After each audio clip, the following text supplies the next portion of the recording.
Well, that is a We're from Syracuse, New York. knowledgeable in that area from his My brother went to Syracuse. quality regulation. I'm from New York originally. Yeah. Okay. When was that? Oh, probably graduated. Okay. I think we're on. I think we're live now. Oh, Dr. Farhar, how are you, ma'am? Great to see you again. How are you doing? I'm good, thank you. Did you recognize me from my first class? Yeah, you got well. The name tag helps. Are you taking pictures? I will. Yeah. All right, we're going to welcome everyone back and get started with our second panel of the afternoon. So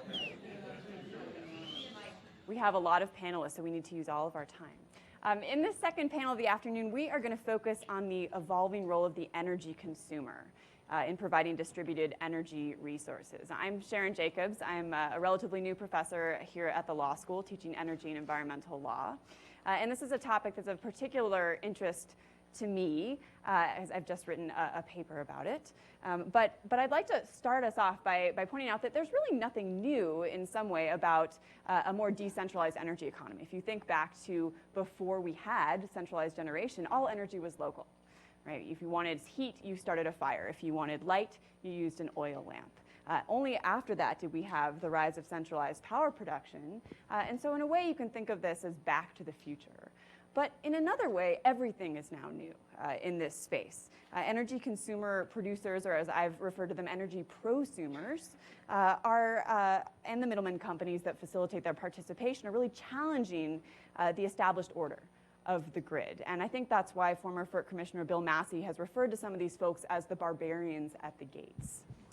So what is the nature of this new era of decentralization? What of these new actors in the energy marketplace? How should regulators think about them and these questions? Those are some of the things we'll try to answer this hour. We have a phenomenal panel here. It's a little bit on the large side, but everyone brings a unique perspective. So I'm not going to waste much time introducing them. I'll do it very briefly. First, we have Jeff Ackermann, who is the director of the Colorado Energy Office.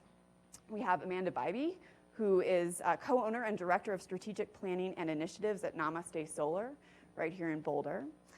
Then we have Mark Detsky, who is an attorney with Dietze and Davis, also an alum of Colorado Law, and a member of the Getches Wilkinson Center Energy Innovations Initiative Advisory Board. Glad to have you with us. Following down the line, we have Professor Joel Eisen, who's one of the foremost experts on energy law in the country and has written extensively about these topics, is joining us from Richmond, Virginia, or Washington, D.C. Very glad that you could make it out to Colorado on this beautiful winter day.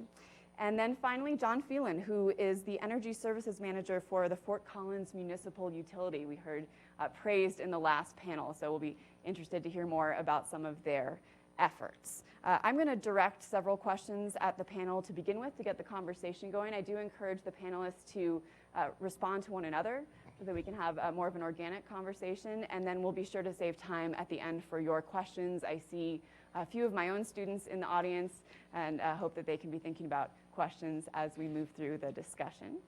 So first, I want to start with this question of motivation. The expansion of these customer-side or behind-the-meter distributed energy resources in the last several years has really been striking. Most notable, of course, when it comes to rooftop solar, but also in demand response and other areas. So what's driving this expansion? And put another way, from the customer's point of view, what are the benefits of participating in these distributed energy resources programs? And I thought maybe this one we'd start with John, who your municipal utility in Fort Collins has been doing some really groundbreaking work in order to meet ambitious carbon reduction targets. And I was wondering if you could just briefly describe your efforts, how distributed resources fit in to your goals, and then how do you get customers to buy in? Thanks a lot. I'm very happy to be here today. I think it varies with the technology quite a bit. So we've offered solar via net metering and rebates centers since about 2008. I think by the end of the year, we'll probably have about a whopping 1% of our customers in terms of numbers signed up, which still sounds relatively small, and part of the reason why it's, I can say it's not really disruptive yet, but we see the acceleration of the adoption of that mostly being driven by the resources that we put behind it. Amanda and I were talking earlier about So I'll give a brief example. We, between 2015 and 2016, have cut our solar rebate in half from what it was last year. And on the surface, we have a number of folks saying, well, isn't that completely counter to your climate action goals? And it's really not, in that in talking with the stakeholders in the solar community, our goal is to get to a steady state standard offering that we can offer on a continuous basis. And what we've had in the past is something that starts and stops. We have money January 1st, it runs out the end of February, and then good luck, we'll wait until next year until our new budget comes along. So it's maybe an example where our role as municipal utility is, yes, we've been supporting solar. At the same time, we've been completely screwing with the marketplace for solar in Fort Collins, because you can't tell really how much interest and demand there is when you're turning it on and off like that. So I think for solar, it's still kind of that leading edge customer who has typically a strong sort of passion and environmental focus for why they want to have solar on their house or be part of our community solar. With our demand response program, I think it's very different in that it's the fact that you can access your thermostat from your phone. It's a technology expectation we have. We expect to be able to do our banking, to do all kinds of things with our phone. Well, now you can monitor your temperature in your house or change the settings or set it to away, and it's a technology focus. And the demand response is sort of a necessary evil that we, as the utility, lay on to this opportunity to have a thermostat. And one area I think that's very innovative that we're doing, I think we are one of only a handful in the country that is using the customer's Wi-Fi for that communication path with the thermostat. So that really puts us in a tightly connected mode with what they're doing in their house in terms of if their Wi-Fi doesn't work, we lose communication with that. And so I can certainly report that that's on the bruising edge, if not the bleeding edge, of trying to figure out the issues that come along with trying to make sure everybody's Wi-Fi router is actually up and running when you need it. And I'd say last but not least, I consider efficiency a distributed energy resource as well. It's been a very important component of what we've done in Fort Collins. We see that as having a big piece of the pie looking at our energy future. And the motivations for that, again, are different than they are.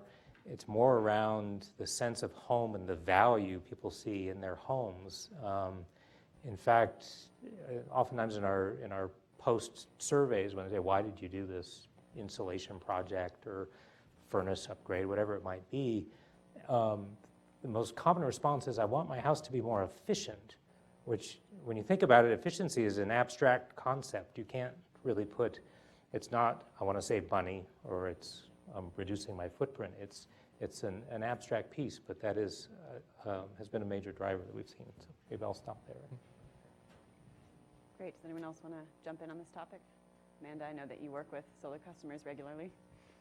Yes, indeed. So Namaste Solar has been installing solar electric systems for the last 10, going on 11 years. And we serve both commercial and residential customers. And I would say on the commercial side, the motivation has almost always reliably been financially oriented. And they have little room in the decision-making process for environmental ethics. On occasion, we do encounter customers who are seeking a designation for their building, be that a LEED certification or Energy Star certification. So that may be part of the factor behind what moves them forward on a project. But by and large, the motivation is financial. On the residential side, I think we've seen a pretty classic swing in why a homeowner puts solar on their roofs from 10 years ago to today. 10 years ago, there was a lot of pent-up demand from the early adopters who were just dying to do this for the last 25 years, and they were so excited that it was finally here and finally accessible. And with the incentives that we had here in the IOU territory in Colorado, there was also a pretty large nudge to help people get to yes. But over the last 10 years, we have seen the motivation swing also towards financial. And when I started selling solar in 2006, I had to be able to explain to the electrical engineers what a sine, how the inverters worked and what the sine wave, how clean it was, and it was very technical sales.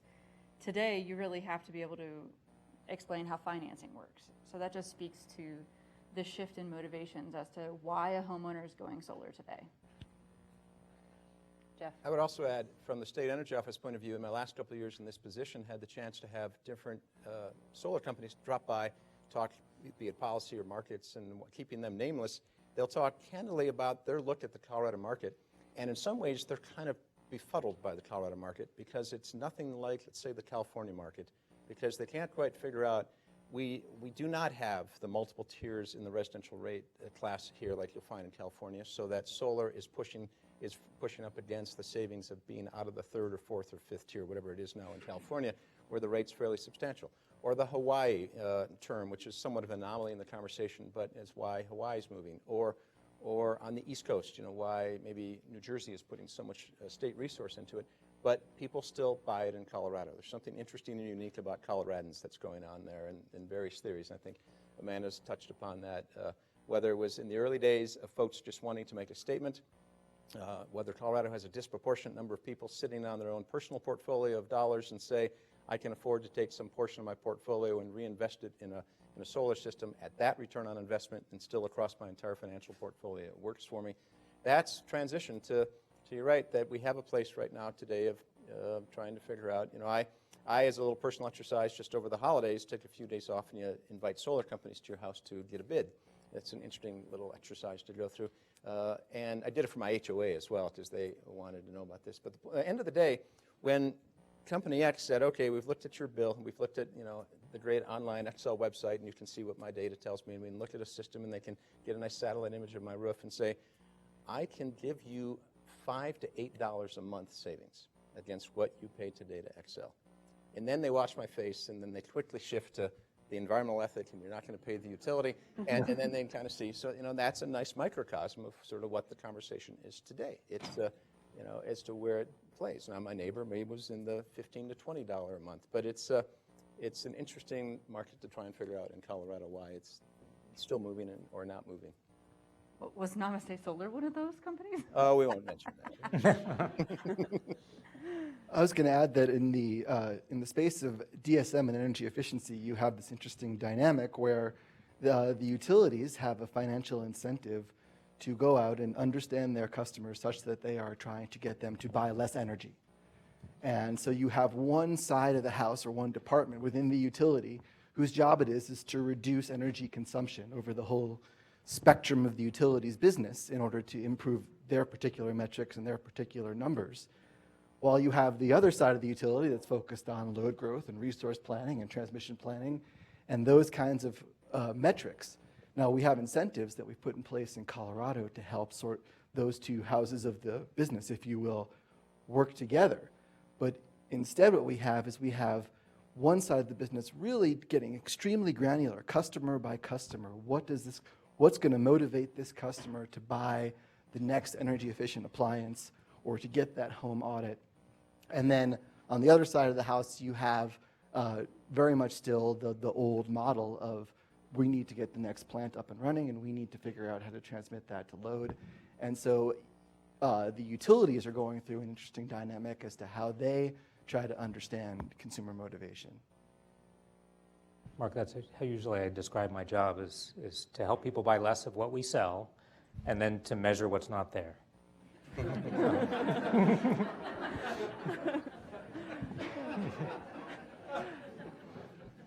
So, sorry. We are also seeing in the Colorado market, I may add, one of the fastest places rooftop solar seems to be growing is when new home builders add it to the product and it gets rolled into the product and almost becomes a secondary part of the conversation.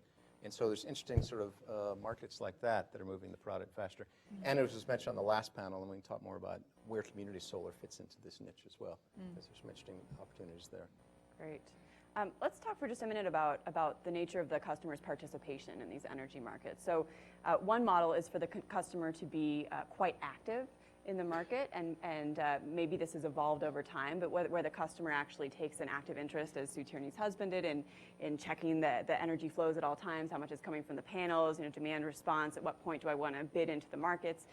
The other model, and this is the one that seems to have gotten more traction, is more passive, where there is some middleman company helping the customers, facilitating their participation in the market, taking responsibility for that to a lesser or a greater extent. Which of these holds more promise? May we see that shift as time goes on? Perhaps the answer is different depending on the size of the customer. Amanda, maybe we'll start with you on this one, since you've had direct experience with customers and have seen what they are most comfortable with in the context of solar. Interestingly enough, I think that the information side of solar has been sorely lacking over the last 10 years. When we talk to customers about installing monitoring systems, commercial customers readily adopt that, and their systems are large enough that they can absorb the additional cost to pay for that monitoring system pretty easily. But with homeowners, we've really struggled to find a product that is adequately priced to afford widespread adoption. And it's been a sort of mystifying hole in the marketplace to me. It can't be that hard. But at the same time, I think, just as John mentioned, there are some technical challenges we've run into about how you get the data from the array, and hopefully also from the home's energy usage patterns out into somebody who's going to look at it. There are always customers who are excited, who want to check their app, and we love those customers. They're my favorites. But I would not categorize them as the mainstream. So there's a real struggle in how you get the data out, how you make it useful, and how you get it into somebody's hands that's going to do something with it. And so it's been fascinating to follow, the progress of companies like Tendril, that's their business, is getting information in front of people and trying to use that to spur behavioral changes. That is by far the hardest way, I think, to get people to modify their lives and their energy profiles. Technology is far easier. In terms of how active our customers are interested in being, the short answer is not many of them are. And of course, there is a difference between residential and commercial. And as I contemplated that question prior to the panel, I tried to think of some framework in which a homeowner would take an active role in energy sales or management. And I couldn't really come up with an active role for them. Neither would that be meaningful in the big scheme of energy management. I think the only way that that's going to be meaningful is in some kind of aggregated fashion. And the only sort of analogous program I could think of are the thermostat programs, where you give the utilities the ability to manipulate your thermostat to do peak shaving. Commercial customers may have more of an interest in it, but even so, you'd have to be pretty large for that to be of interest. And for most commercial customers, I think that the interest lies probably more in the demand management software, which there are an increasing number of those coming online.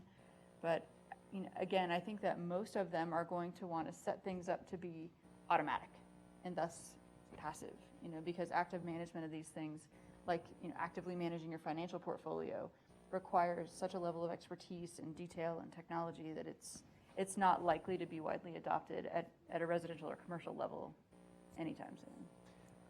I want to echo a bit of what Amanda said, and I think part of the answer to your question depends on what the resource actually is that we're talking about, whether we're talking about demand response or solar. It's very difficult right now to go to the average residential consumer and say, I have this wonderful demand response product for you.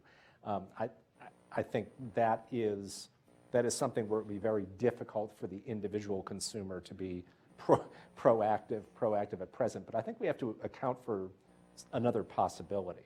Netflix was mentioned in the last panel, and I think they're an instructive company in one respect, in that they morphed from somebody who just sold you stuff that came through the mail to now being a content creator. And I think we have to account for the possibility that your question presumes that there are intermediaries today and then companies that are selling locally. And I think we have to account for the possibility that there might be a very different industry landscape 3, 5, or 10 years hence, where one company like Google, which started out as just a simple search line, morphs into something that can do a lot more and perhaps many different functions at the same time. I just wanted to make sure we accounted for that. John? Great question. And I would suggest that, well, certainly we're looking a lot at sort of segmentation of customers and their characteristics and predilection for taking certain actions and things like that. But I think in terms of active and passive, it's not a characteristic of a customer. It's when they are active, what are they doing, and how long are they active in engaging with the energy system. You know, the vast majority of customers are almost completely passive.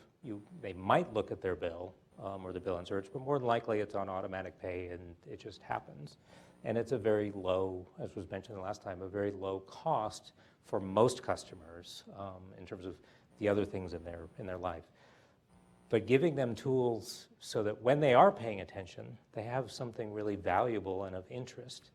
And I can tell you, it's not data. Data is not interesting to the average customer.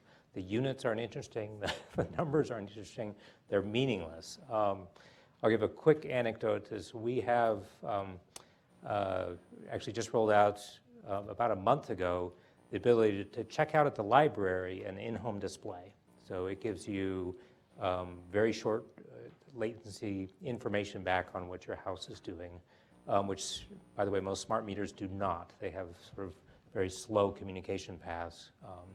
And we think that there's a term for in-home displays, and it's the time to drawer.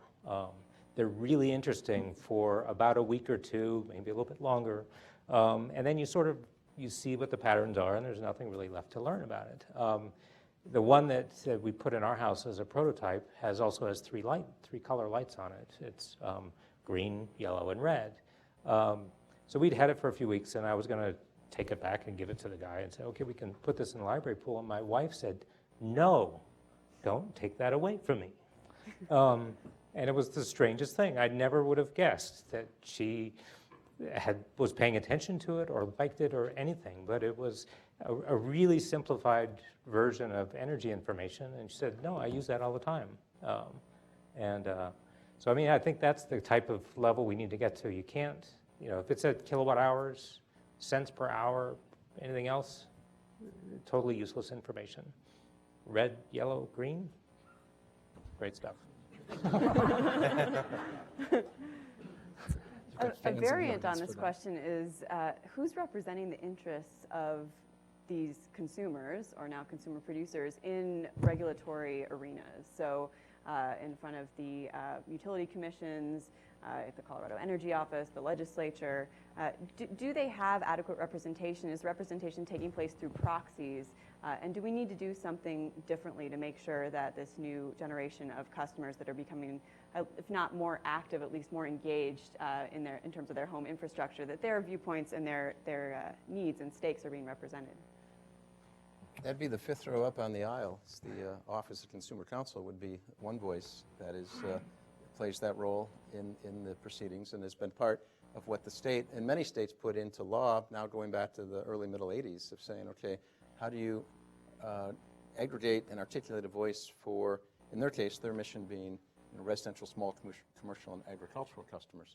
But so of that are a lot of folks who historically did not have a coordinated and coherent or represented voice in a regulatory proceeding. So that's a big part of it there. But even at that, their challenge is that, in part, that residential and small commercial and agricultural may not always have the same view on something. Is one issue. And then I think also into what John's talking about is, first, there is no such thing as an average residential customer, but that's often what we kind of drive the conversation to. What is the average customer? How much does the average customer use? What does he or she do? Well, I think, as I think was talked about in the earlier panel, the future is segmenting those out, and segmenting out in ways to where should we focus our attention. If there's customers that are using 400 kilowatt hours a month or less, probably doing very little with them other than making sure that the metering's right and they pay their bill on time is probably sufficient for that customer. If there's those that are 2.5 times the average, there's something going on there that says that the load and usage of their house might be big enough to engage them in a more sophisticated conversation about what kind of signal to send to them, what is their true impact, and how can we have interaction with them. And then we're now moving toward how to segment by more sophisticated end uses. There's the conversation going on around the state and the country of if somebody is an on-site generator, then is that a different subclass, and how should we approach them, or is that appropriate to segment them out? Or if someone has an extremely large potential use, like an electric vehicle, is that something that merits its own attention, or how do you roll that in? And then I would also overlay on top of that is the great and persistent challenge, and part of it is because of the dollars we're talking about, is that the vast majority of residential customers have a very basic understanding of how the system runs. And it doesn't really mean a lot to them until the price hits a certain point, or the power is no longer being delivered on time and consistently, or other sorts of critical breakpoints. And so how do we steadily draw more people into understanding how the system operates and how they engage in that, and then on top of that awareness, decide what is the appropriate price signal to send to them, what's going to work for them and work to make the system operate. I want to address your question from a very specific set of challenges, and this is it was mentioned in the last panel, the proceedings that are ongoing before commissions in 20 plus states right now to impose demand charges on people who have solar panels. And if your question is who's representing the interests of the consumers, and keeping in mind, as Jeff just said, where there is no monolithic block of residential consumers in that sort of proceeding, I think you would have to say in many of these states the answer is no one. Okay. And certainly in my state of Virginia, where there were 2 of these proceedings this past year, if for all practical purposes the utilities got exactly what they wanted, whether or not it made economic sense in terms of accounting for the transmission and distribution costs that the utility actually faced. They simply got their request rubber stamped, and there was very little consumer opposition of any sort in the Virginia Commission. When I think about Wisconsin, Arizona, the other states, Arizona may not be a good example, but certainly Wisconsin, to me, these are states where there's an asymmetry of power and representation between the consumer and other folks who are other interests who are in that particular battle. So I tend to think of it in those terms right now. It was a good point, Sharon. I think that it is very much through proxies. I think that in the case of in the net metering, you have had this rapid mobilization of the solar industry across the whole nation, and also the DSM industry to a lesser extent, more of a state by state. But these are industries that are not necessarily, they are fighting for their business interests more than they are fighting for the consumer, but they are fighting for that technology, and they are fighting when you're before a state regulatory commission, you are on the utility's home field. And so you're coming in on an uphill battle, and you really need to mobilize a resource commensurate to what they are bringing to the table. And so in the case of what's going to happen to the consumer when you have disparate technologies that are focusing down to that level, I think you find the industries being the default to stand up, because there are consumer advocacy groups that focus on rates and regulation, tariff policies, but they are not focused on it. They're technology agnostic, almost by mission. And so then when you have these customer groups, or when you have these outside proxy groups that are able to come in there and say, no, we need to figure out how we are going to address a specific kind of distributed resource technology in this context, that the proxy groups have to be there, because there are no customer groups who can explain how it works, what are the costs, what are the benefits, what are the interactions with the grid. And one point I wanted to make on this context is, in a state like Colorado, we have resource planning. We focus on resources that start at 10 megawatts, but for all practical purposes maybe start at 30 megawatts and go up. We have transmission planning, focusing on transmission lines that are 115 kilovolts or bigger. And then when it comes to things like solar panels and DSM, they have to go to their corners from a regulatory perspective. You have to go to an RES compliance plan for distributed solar or a DSM compliance plan for energy efficiency. And when those numbers get settled, then they can be inputs, and they can be, a very small input into a very large picture of what the state is looking like over the next 20 years. And then in that context, it's very hard to have a conversation about solar or DSM when you're talking about what's the overall state of the grid. Unless you're in a municipal utility. Unless you're in So I mean, in our case, our city council we are a part of the city organization as Fort Collins Utilities, and they are our governing board. As was mentioned briefly in the last one, that represents sort of a really close relationship, in terms of voters and stakeholders. If you've ever been to a local city council meeting, can get up and talk about whatever they want, and have an allocation of time. And so there's a plus side of that in being close to that. The downside is a set of city council members, you're never going to have an expert in utility policy, in rate making, in sort of the fundamentals of how utilities work. And you can get some short-term thinking involved in that it is still local politics, with things like that. So it does cut both ways, I would say, in terms of we've been very fortunate in Fort Collins in that it's been a pretty consistent voice of support for efficiency and renewables and sort of climate action planning, et cetera, over time. But it could, conceivably that could change in one election, and suddenly you'd have a completely different environment. And some of our neighboring communities have experienced that. So kind of cuts both ways. So let's move on to talk for a minute about this idea of parity. We have on the one hand the large utility scale resources, some of the traditional resources, some of the renewable resources, and on the other hand we have these smaller distributed resources on the customer side of the meter. The Federal Power Act and most if not all state statutes governing this subject talk about rates and practices that should not be unduly discriminatory or preferential. So should customer owned or operated distributed resources be able to compete on an equal footing with traditional resources? Commissioner Clark mentioned the interconnection rules, but I'm also thinking here about rates, pricing for some of these various resources.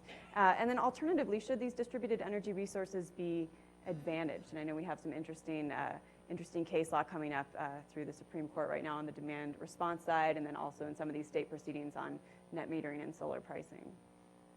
Well, that's a pretty good lead-in, I think, to talk about the Supreme Court case. The Supreme Court is going to decide a case called FERC versus EPSA, the Electric Power Supply Association, that involves two issues, really. The legality of FERC's order on bidding of demand response into the wholesale markets, and the second issue there is the price by which that the resource would get paid. And as the co-author of the law professor's amicus brief saying that FERC has jurisdiction over this, my position is pretty well known. And I also have authored an article looking at 100 years of practice as jurisdiction, which you mentioned, under the Federal Power Act and all the other acts that have similar statutory language. And I think unequivocally that FERC does have jurisdiction over demand response. But to answer the question about the level playing field, I do think that in some ways we touch upon a very different subject there, and that is something I like to think of as background norms. And the idea is we're talking about an issue that at least in the first instance may not have as much to do with energy law, and that is how we as a society prefer to think about stimulating innovation. And that is not necessarily an energy law thing. I mean, a lot of the discussion so far today has been what does energy law tell us about what we can do? But we also find ourselves touching on principles that are much broader than energy industries themselves. The Supreme Court has already dealt with this once in a case called 10K versus Learjet, where the issue was, did FERC govern market manipulation, or could state antitrust law govern? And there the court said if the state law was aimed at a much broader spectrum, that is, state antitrust law isn't just an energy law thing, that it could not be preempted by the federal law. And so I tend to think of creating a level playing field, not surprisingly, as a law professor, I tend to think of it whether federal or state laws do this. And my first instinct is to talk about the Federal Power Act and whether there's room left for state regulatory schemes as a result of that. And I've started to think about these background norms a lot more. And Jeff. Go ahead, Jeff. I would, taking the same topic, moving it toward distributed energy resources or rooftop solar and the like, what I think comes to mind for me is when we often think about your rooftop solar system, and granted there are laws that speak to it as a generating unit, but many times it's sort of visualized in a graphic like David and Goliath kind of thing. Is how is my PV panels standing up against that coal plant? And it seems like that is almost just the wrong place to focus the conversation, because in many ways, parity is, at least in the regulatory world, is meant in resource planning to look at comparing different resources that are going to come online for different purposes to serve load and follow load and the like, and you're trying to do net present value revenue requirements and the like to decide which new investment to allow the utility to make. Utility is not tracking people's rooftop solars in the same way, and is not operating someone's rooftop system in that way. And so they see the rooftop system in a different way. They see it as part of what impacts the demand on the system versus they're saying, hey, I can call upon these 10,000 roofs to now do such for me. So I think we need to rethink that conversation. And whether or not it's from a legal premise, more from a policy or practical premise, I think the way to look at the parity is that when people pursue their own outside generation, now this is residential small systems. As people get larger, as commercial industrial start to get into this world, we have a different conversation to have. But rooftop solar, you really need to look at it as the next iteration of a growing complexity of the same folks who for 20 or 30 years we've been trying to encourage to behave differently through demand-side management. And we said, we want you to do more to control your use, control your use, control your use. And now we're saying, okay, now we want you to think about feeding your own use as well. And so how you look at on-site generation through the eyes of was the intent of rooftop systems to create 10,000 independent power producers on the system, each offering a couple kilowatts, or was it to deal with people's particular desires and needs at the end of the home, and then have the grid as part of the backup to that? I think that's an important aspect of trying to understand parity, at least for rooftop systems. Yeah, one way that I think Jeff and Joel are talking about the same thing is the concept of dispatch and markets. And so from a practical perspective, in a state like Colorado, non-RTO state, the dispatch is controlled in the balancing area, and the balancing area operator has, I think, the view of what units are available to it at any given time of day. They have learned over a century when everyone in this room comes home, when we turn on our TV, when we turn it off, what the temperature is, and they've got that down to a very, very exact science. When solar panels or demand response units are added to that mix, they really just don't know what to do with them. And when you get into a market situation, well, now there is an economic signal coming from those, but I still don't know that they know what to do with them. So there is a very practical bottom line aspect here, and it is part regulatory, it is part legal, and it is part practical in that you have these units that are very focused on the given roof of the customer, and I'm thinking more about residentials here than larger units. But there has to be a signal from the grid to your unit to fire, if no one has a home diesel, but let's say you had that, to fire or to take your power onto the system, or if your demand response to signal for that demand response to be activated. And to my knowledge, right now, that happens very, very little. So in terms of where it's going to go for parity and how individuals can actually make that happen, there has to be a recognition that there is a legal framework by which we operate these systems, but then there is a practical framework by which these systems are put in place. And you have to keep a close eye on both of those to make sure that what we're doing here in a policy framework and even the incentives we get out actually go to some use. John? Add a little bit on the very practical side. So we have 100% of our customers are on advanced meters with interval data, and those meters have 2 channels on them. So I'm going to go engineer just a little bit on you here. 2 channels, one for production, one for consumption. But it's not what you think. It is net consumption and net production. So if you think about that for a while, from those 2, you can't tell if you have a solar system and it's during the daytime. You cannot tell what the house load is, nor can you tell what the solar load is. You're only seeing the net of either one. So to Jeff's point, that is what solar looks like from a utility. It's just a different collective load profile and not a production and consumption. And so that's the way they work. I want to amplify upon something Mark said because I think it's extremely valuable. I mean, when we talk about empowering a consumer, we're really talking about empowering a consumer with what? Okay, I have solar panels on my house and a monitoring system that I like to check, I don't know, half a dozen times a day. I probably checked it sitting up here during one of the breaks. And I think it's the legal framework, the policy framework empowers people to do things rather than people doing things changes the law here. And I think that's an important component of this that is frequently overlooked. We had an internet, to use the overworn analogy here. We had an internet before people figured out they could put a graphical interface on it and do something with it. It was, the network was there, the possibilities were there, and then people found some way to do this.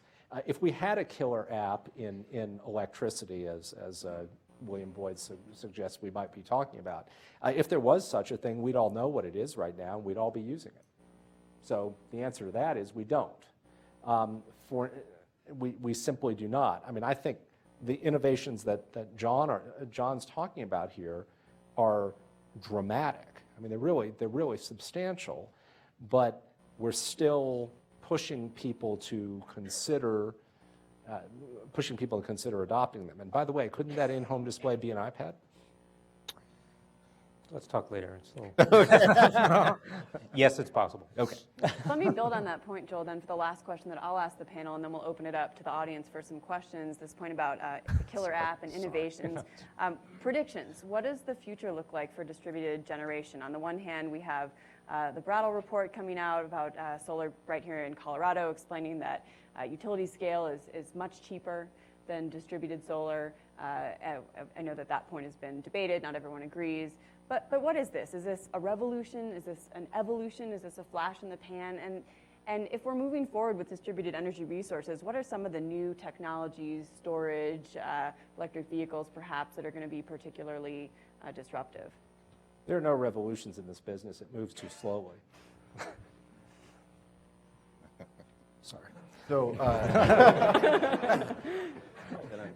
the resources that we have now today and the way that we operate our grid from it's basically about 20 years old, 30 years old.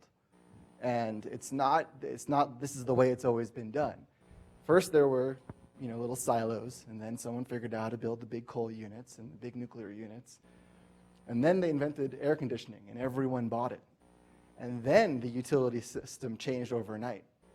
And with air conditioners, especially throughout the growing population centers of the South, what happened is people started going to these gas units, the CTs. The CTs fire in the afternoon, in the summertime for most systems in the country when the peak is hit, and the peak is hit by everyone's air conditioning unit. And that's what got us to where we are here today.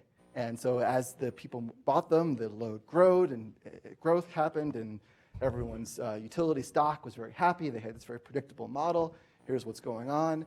And then suddenly that's no longer the case. And that's where we are right now, where in Colorado, we have had economic growth since the Great Recession for about 7 years. You know, it's on an excellent trajectory. Load growth is flat. Load growth is flat or going down for these utilities. And so their business model is completely up in the air. Not only how they dispatch, but what they do on a day-to-day basis to earn money, where they see their next dollar coming from. And what we are all doing is changing the way the system has been going for the last 20 to 30 years.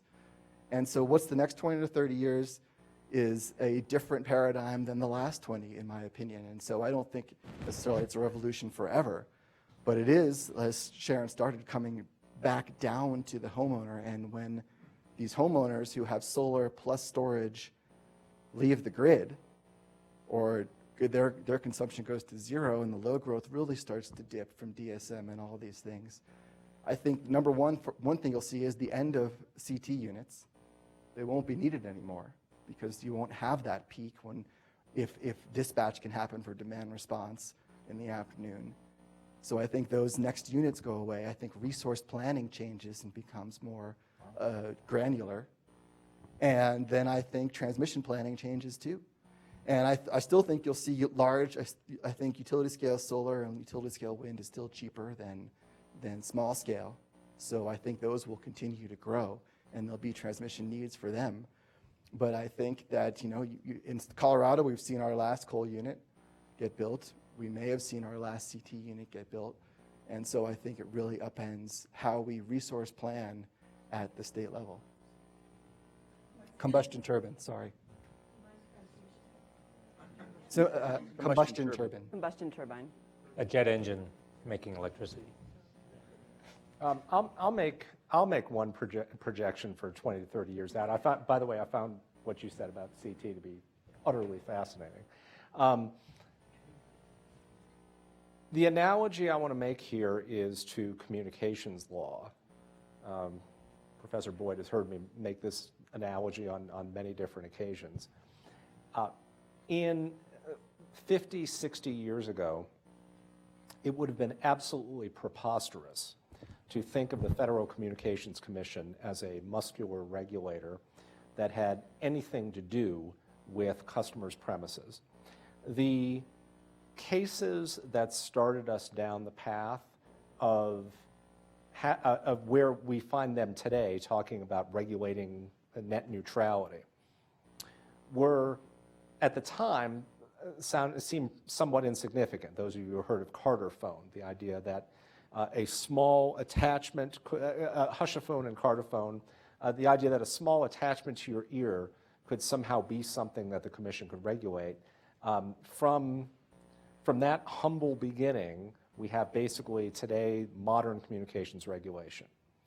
And I think 20 years from now, we will talk about the federal role in regulating electricity much differently than we do today, and it will be much more on the side of more involvement, at least in those parts of the nation where the wholesale markets operate, than we do now.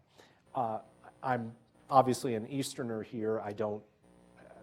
I'm in a hybrid state that is traditionally regulated utilities that operate in one of these regional grid operator spaces.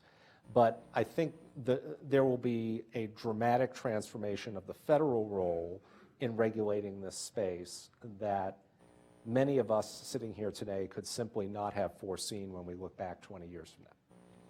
Great. John, and then maybe Amanda and Jeff, and then we'll move to questions. I'll keep this short to leave time for questions. You know, I think the reason these types of discussions like we're having this afternoon are so interesting is because we don't know what it's going to look like, what the industry is going to look like. So I think there's sort of broad agreement that, 10, 20 further out years, we don't know what the utility system is going to look like. And in the case of Fort Collins, I guess we've taken the position that we really want to try to be one of the ones to help figure it out than rather than have it figured out for us. And that could certainly happen, if you look at, depending on how things go, somebody could come in and do a better job than we're doing. So our intent is to sort of keep out there and keep testing and trying things. So far we've been successful at being able to innovate, to continue to have high reliability and continue to have reasonable prices. And so we can kind of keep working within those guardrails. We're pretty excited about it. So. I absolutely believe that things are changing faster than anybody anticipated. And I think we've seen that here just in Colorado. The solar industry took off and has been more successful than anyone could have envisioned when the voters passed Amendment 37. And we've had to extend our renewable portfolio standard several times to stay ahead of how fast it's being met. And I think this is true in other states as well. I think that excitement and that move toward choice is terrifying for most utilities. And I had a lot of empathy for the upheaval that represents to their business models. But I think, to Joel's point about how things move slowly, that's where we're seeing so many of these reactionary challenges, is that they're just trying to slow things down so they can figure out how to adapt. And I completely understand that. I don't think anyone's insensitive to the dual need for all that infrastructure to support us when we're, when it's nighttime and when we don't have the storage, and yet also wanting to provide the ability for people to move in this direction. And when I think about policy setting at a very philosophical level, it's about encouraging people to do the right thing, the thing that we want them to do. And when we contemplate environmental impacts and climate change, we absolutely need people to be adopting renewable energy and energy efficiency. Again, that is ironic, as John was saying.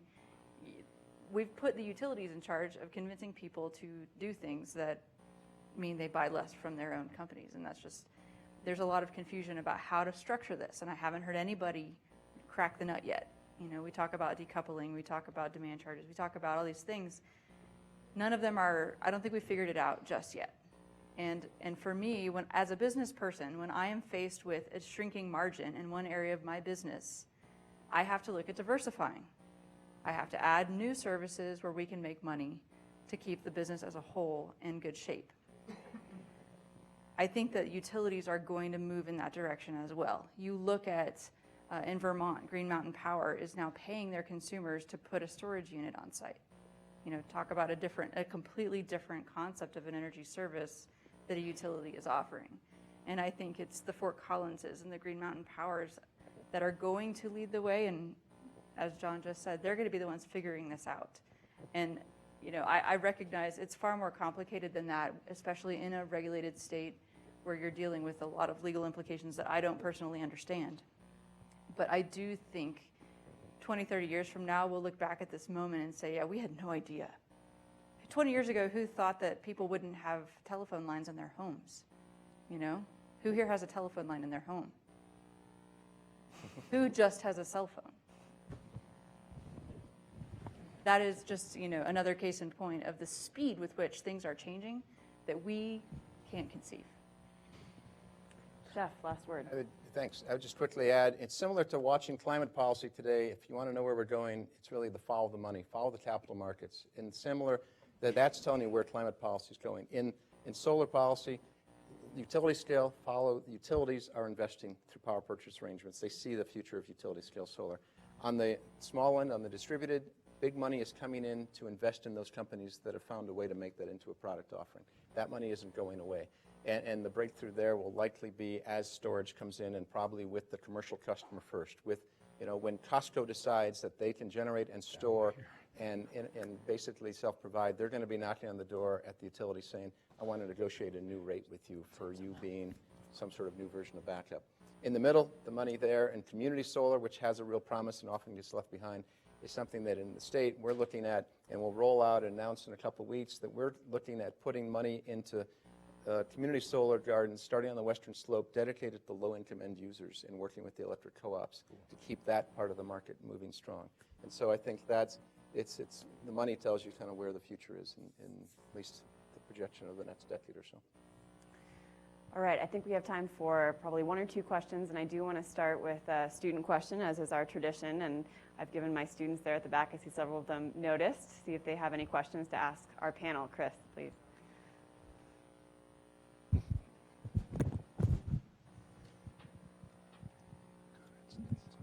Hi, Chris Laughlin, I am a 3L, and the question that I've been thinking about actually jumps off of what Mr. Ackermann just said. And it seems like implicitly a lot of the conversation is about higher educated, higher income users, that when we talk about active users and empowering users. And so is there really a policy necessity to target low income users or lower educated users who really could benefit from distributed generation and who might actually suffer if a lot of the high income users defect from the grid? Yeah, I think in Colorado, even when we created community garden policy and law, there was a carve-out for low income, which I always thought was a little quirky because, you know, low-income households that aren't necessarily the first thing on their list is looking at where can I join a community garden. There's a lot going on in that household of just keeping it together. That's why we found a model working with Grid Alternatives where we think we just develop an entire garden and have the output virtually given, in this case, to a co-op, or we'll work the same with IOUs and munis, and then figure out how to just have that become credits back to dedicated low-income homes over a period of time. Because I think you need to figure out how you move a disjointed market both by income and by type of and size of technology forward. And that's what sort of the government's role and our challenge is how do you move all those pieces along at the same time, allowing, you know, the folks who have the wherewithal to be the early adopters and do that and not get in their way, but at the same time making sure that everybody else who is not going to be an active participant isn't inadvertently harmed by this and potentially benefits from the whole system becoming a better, more creative, more effective system. I think that's the policy challenge, and it is happening. It begs some enlightened, it's what the governor just talked about in the state of the state today. There is compromise in this if we're all willing to engage in the spirit of compromise. And we're looking at one of those projects with the Colorado Energy Office and Grid Alternatives, and in our case, tying it to an income qualified rate, actually creating a new rate class that provides quite a substantial discount, and then taking the solar and using that as a hedge against the cost subsidy of that from the other ratepayers. And as kind of a different model that we're looking at, and thanks to this CEO and Grid Alternatives to really be able to make that happen. So, in Colorado, we do have low-income focused DSM dollars and programs in a pretty significant way that helps to make sure that's covered. The solar side, less so, which is a good program that Jeff just talked about, sounds like. And one thing that we have to guard against, too, is when utilities start to see the bottom line be affected by how much power they're selling, the natural inclination is to try and increase their fixed charges to customers, which help make sure they have that guaranteed income there. And that is a pretty go-to move for most utilities around the country. And so that's one thing that low-income advocates focus on as much as possible, is making sure that that transfer doesn't happen, such that rates that are paid no matter how much you use are going up, which makes it impossible for a low-income household to budget. I think we have time for one more question. I see the gentleman here in the front. Tom Dixon, I'm an attorney with the Attorney General's office. I work with the Consumer Council. Cindy was just like Cindy showing up, and I'm sure she'll be back. The question I have, when we're talking about a killer app, I want a killer app to educate consumers. I want the killer app that allows consumers to embrace all of these things we're talking about. And so I ask you, who's putting the effort in to really provide to consumers meaningful, understandable information so they actually will embrace what we're proposing to do? Putting it on a website, putting in a bill cert, put it on a bill does not address John's point. They look at the bottom line, and they see it going up every year. So how do you educate them to embrace what you're talking about, which we all know is good? I remember the long distance days when we said, hurry up, this is long distance. Then we said, why did we break up the bill? We had people who still rented telephones when they were free from Sports Illustrated. How do you move? 20 years to get to cell phones. 20 years from 84. It's 34 years later in the telecom industry. It takes a long time to get consumers educated. So where is that killer app being developed? Education, it's a nice question to end on. Jeff, you want to start? I would, Tom, great question. I think the challenge is that so many of the customers don't really care enough, to be quite honest, and may not care until it becomes a financial issue to them. And so I think the way we engage them first in the area that we'll see in near term, and I'm talking the residential market, will be through rate design. And through rate design that realizes that, average pricing that we've had for years just doesn't work. And unlike, I think, what Adrian was talking about on the last panel, look at, people do respond. People do respond in Uber and Lyft to surge pricing and think about when to take that ride. People responded in your reference to early days of phones when you say, oh, I can't call till after 8, kind of things. People understand these and they change their behavior. The behavioral change will happen through people getting to looking at a more engaged, more sophisticated rate design, I think, is of more promise, although in a more perfect world, I wish more customers understood, at least the premise of how a grid and how a system operates. And, I just remember my in-laws moving to California in the 70s, and then the drought hit that drought, and then everyone used less water, and their rate went up, or their bill went up, and they thought, wait, I didn't use any water.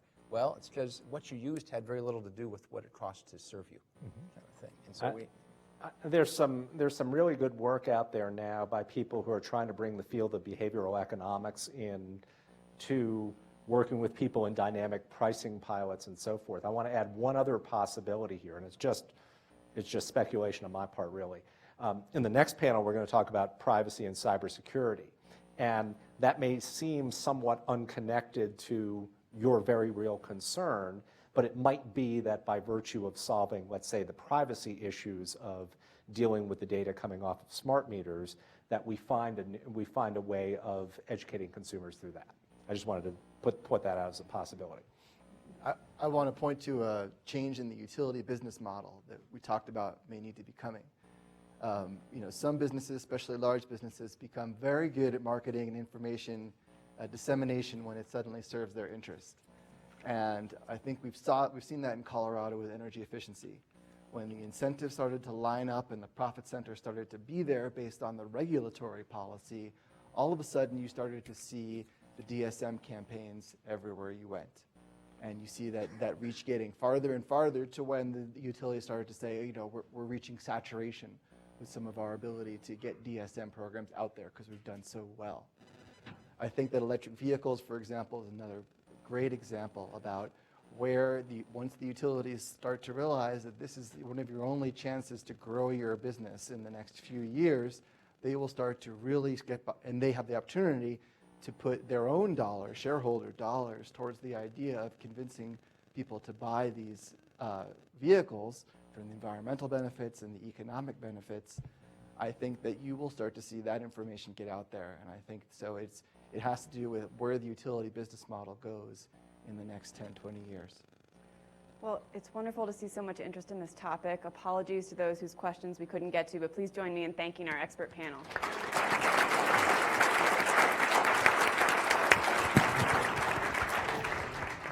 Take another short break and reconvene for the last panel.